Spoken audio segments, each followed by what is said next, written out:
Psychology says, having no friends indicates that you have so many. Listen close. Psychology says that when someone appears to have no friends, it rarely means they are empty. It often means their inner life is overflowing with standards, scars, stories, wisdom, and private universes.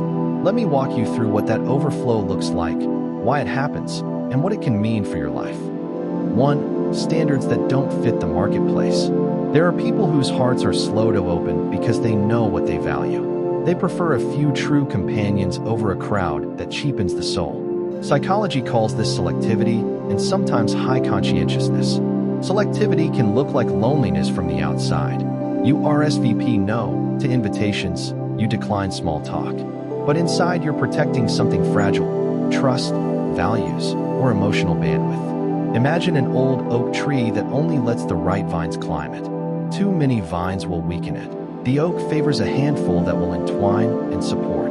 People like this hold back because they've learned that some friendships demand more of them than they can give. They'd rather wait for a friend who fits than water a dozen shallow relationships.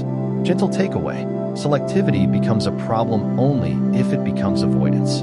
If your standards protect your soul and you still try once in a while, you're guarding your value. If you never try at all, that's a signal to reevaluate. 2. Memories of broken trust. Friendship is a transaction. We give vulnerability, and we expect it not to be sold as gossip. For many people with few or no friends, the root is past betrayal. A childhood friend who laughed at secrets, a lover who used intimacy as leverage, a workplace companion who shared your struggles for their advantage. Those wounds shape our future contracts with others. Psychology labels this as an attachment wound. When trust is violated repeatedly, the brain adapts. It becomes quietly vigilant. That vigilance arrives as distance, as a protective shell. The person who seems friendless may actually be performing careful damage control, keeping others at arm's length so history doesn't repeat. Gentle takeaway: wounds can be healed, but healing requires safe, small risks, tiny disclosures, testing a person's reaction over time, and building trust like placing one brick each day. 3. Hours spent inside books and ideas. Not everyone's loneliness is empty. Some are full of inner life. There are people who live in ideas, who converse with books and debates, who are inventors of meanings. Psychology connects this with openness to experience and high imagination. Their mental world is a crowded cafe. Externals matter less. These are the poets who lose track of time, the tinkerers who prefer late-night projects to parties, the reader. 8. Fear of being a burden. A surprisingly common reason people withdraw is the belief, I'm a burden. That belief often comes from depression or a learned script where vulnerability was punished. So they keep pain to themselves rather than risk imposing on others. The psychology term here is self-stigma. This is heartbreaking. Someone keeps silence out of love for others, fearing they'll make them sad or tired. They prefer to carry alone than to ask for help. Gentle takeaway: friendship is reciprocal. Often people want to help. Giving them the chance to be supportive honors both sides. Try small asks. Could you listen for 5 minutes? It's a gift in both directions. 9. A history of choosing the wrong people. Some people have learned the hard way. They repeatedly choose relationships that harm them, with manipulators, narcissists, or unreliable friends. Over time, they can become suspicious of new people. Psychology calls this maladaptive interpersonal schemas, patterns that make you expect harm and thus avoid risk. They don't lack capacity for connection. They lack confidence in their judgment. They might be secret experts at spotting red flags now, which keeps them friendless but safer. Gentle takeaway: therapy and supportive mentorship can help rewrite those schemas. A trusted advisor can be a safe first bridge to healthier choices. 10. A deep inner circle that's enough. Some people truly have a circle of 1 or 2 friends, a partner, a sibling, a single close confidant, and that's enough. The world prizes many friends, but human hearts prize fit. Psychologists call this quality over quantity. The person with no friends in public might have a best friend they've known since childhood, or a spouse, or a single neighbor who understands them. To outsiders, they look solitary. Inside, intimate. Gentle takeaway: if your inner circle nourishes you, don't let external expectations shame you. Your social score is not public property. 11. Beliefs or identity that make them targets. Sometimes isolation is a safety strategy. For people whose identities, political, religious, sexual, or radical, make them targets of social punishment, withdrawal can be protective. They reduce exposure to harassment and choose privacy. We must remember, not all withdrawal is emotional. Some of it is survival. Gentle takeaway: if safety is the reason, honor it. Seek community spaces intentionally curated for safety and mutual respect. 12. Practice in being alone, and that's powerful. Some people train themselves to be solitary because they want to be resilient. They practice being content without dependency. Psychology refers to secure autonomy, learning to thrive alone without losing the capacity for connection. This person may be intentionally friendless for a season to build inner resources, financial, emotional, spiritual. Being alone becomes a training ground. Gentle takeaway: autonomy is connection's ally when balanced.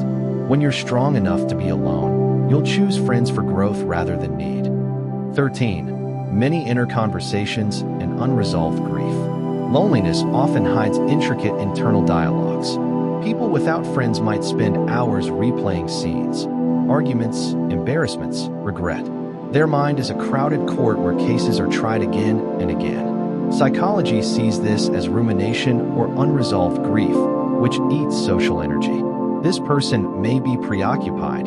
Their emotional tax returns are overdue. Until they file, they hesitate to invite someone into the chaos. Gentle takeaway: ritual and structure help. Journaling a 10-minute court session each night gives your mind a place to discharge, freeing space for others. 14. An inner world full of people who are not physically present. There are those who carry many relationships internally, memories of lost loved ones, imagined conversations with mentors, constructed characters that keep company. Psychology and literature intersect here. An active imagination creates inner others who feel real. This is different from psychosis. It's often a healthy, creative coping mechanism. The person is not friendless. They have companions of memory and mind. Gentle takeaway: honor those memories, but check if they're replacing desired real contact. If so, a small, brave step toward one live conversation can be healing. 15. So many standards that the world can't meet them again. We started with standards, but it deserves repeating. Many who say they have no friends are simply intolerant of casual cruelty, are allergic to gossip, and refuse to hide themselves just to fit in. That stubborn authenticity keeps them alone at times, but it's also noble. Gentle takeaway: authenticity is expensive but priceless. If being true leaves you lonely, remember, the world is vast. New corners hold people who also refuse to bend. A short story: The Man on the Terrace. There is a man who sits every evening on his apartment terrace, right when the sky puts on its bruised purple dress. He sells small handmade clocks in the mornings and repairs radios in the afternoons. He has no friends, at least none that come to the terrace. He brews tea, fixes the clocks that people bring, and listens to shortwave broadcasts at night. People in the building call him distant. Children run past his door. One rainy evening, a neighbor's baby started crying, and she left the baby at his door for 5 minutes while she fetched medicine. He sat the baby on his lap, rocked him, hummed a lullaby, and the baby slept. The neighbor returned to the terrace and said, "You have a soft way with children." He answered, "I have been an only son." She left, puzzled.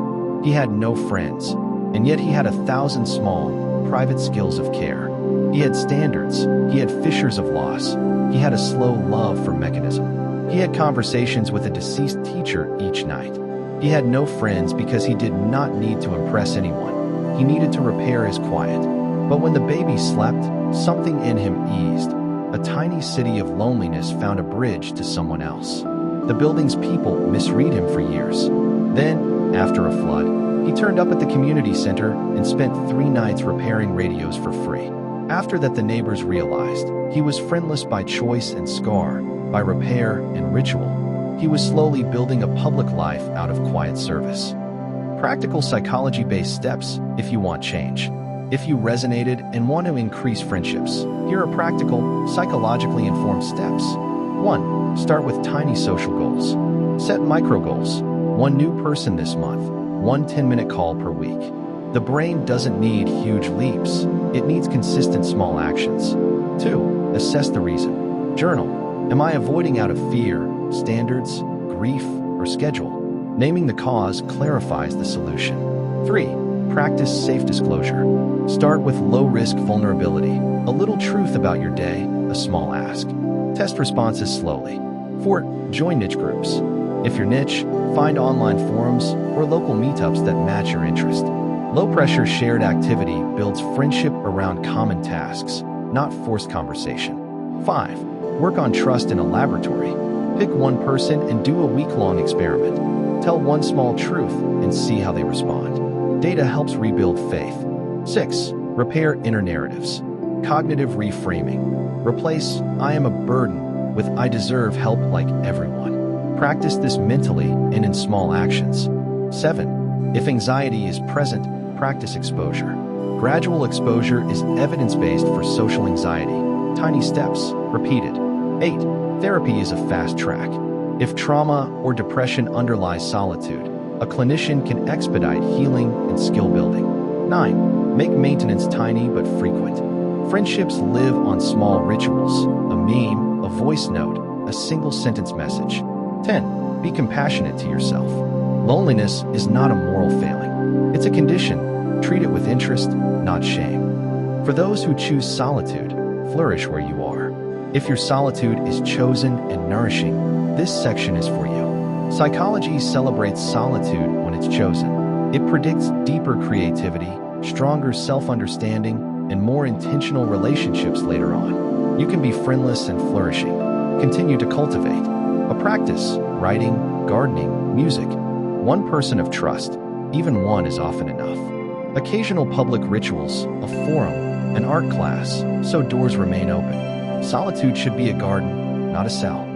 Reflections, sentences to keep. Having no friends often indicates you have too many stories to tell, or too many stories you're still healing from. Loneliness is not the same as solitude. One is a state of lack, the other is a chosen space. Protecting your heart is wise. Isolating it forever is not. Balance is the brave place. Friendship is a skill. It can be practiced, improved, and learned at any age.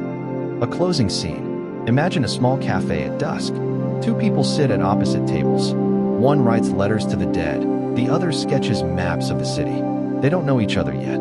Over time, they share a table when the cafe is crowded. A borrowed seat becomes a conversation. One talks about clocks, the other about the smell of rain. Neither had many friends. Both had inner lives so full they didn't think they needed more. But they discovered, slowly, awkwardly, with small risks, that you can borrow warmth from another human and add it to your own. That's the strange wonder of being human. We can carry entire universes inside us, and still sometimes long for a companion to point out a familiar star.